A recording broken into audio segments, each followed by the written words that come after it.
Arthroscopic assisted modified first side posterolateral corner knee reconstruction. These are disclosures, none of which are relevant for this talk. For this technique, we utilize a standard anteromedial and an anterolateral portal. We also utilize a superlateral portal, a direct lateral portal, and a high and a low posterolateral portal. With a 30-degree arthroscope in the anterolateral portal, we establish a view of the lateral gutter. A spinal needle is utilized for creation of a superlateral portal, through which a shaver can be introduced for debridement of the lateral gutter.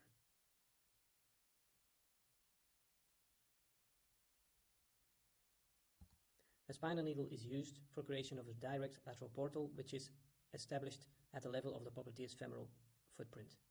A shaver is introduced through the direct lateral portal for further debridement of the lateral gutter and creation of a path medial to the lateral collateral ligament into the posterolateral compartment of the knee.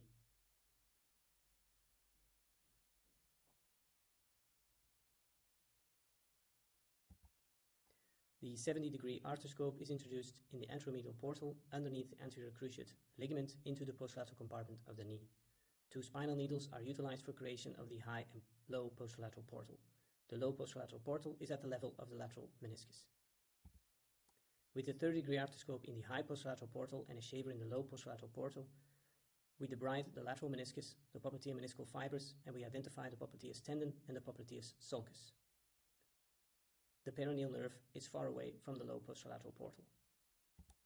An ACL elbow aimer is introduced through the low posterolateral portal, and the tibial tunnel is drilled from just medial to Gerdy's tubercle at the popliteus sulcus.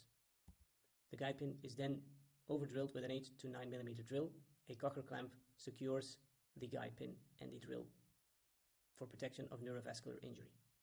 A shuttle suture is introduced in the tibial tunnel, and with the suture retriever, it is retrieved through the low posterolateral portal. With the 30-degree arthroscope in the anterolateral portal, a suture retriever is introduced in the direct lateral portal, medial to the lateral collateral ligament, into the posterolateral compartment of the knee. The 30-degree arthroscope is reintroduced in the high posterolateral portal, and the suture retriever is used to retrieve the suture from the tibial tunnel into the direct lateral portal. The graft is then pulled in the tibial tunnel from anterior to posterior out of the direct lateral portal. Here we visualize with a 30-degree arthroscope in the high posterolateral portal the passage of the graft. The direct lateral portal is extended into a lateral incision. Care needs to be taken not to amputate the graft. The lateral collateral ligament and the popliteus femoral footprint is identified.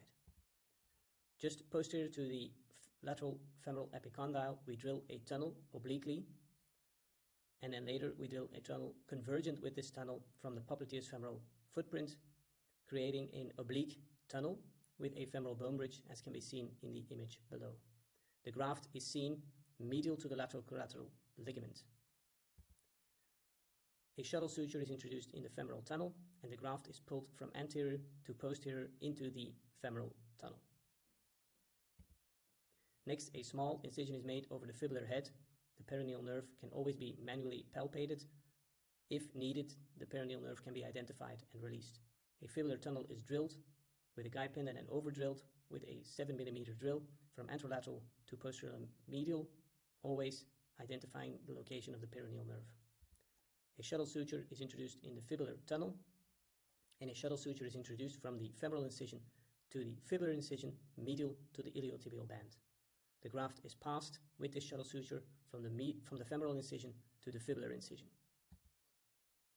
Next, the thicker strand is introduced from anterior to posterior into the fibular tunnel, and the thinner strand from posterior to anterior into the fibular tunnel. The tibial side of the graft is fixed in extension and neutral rotation with a bioabsorbable screw.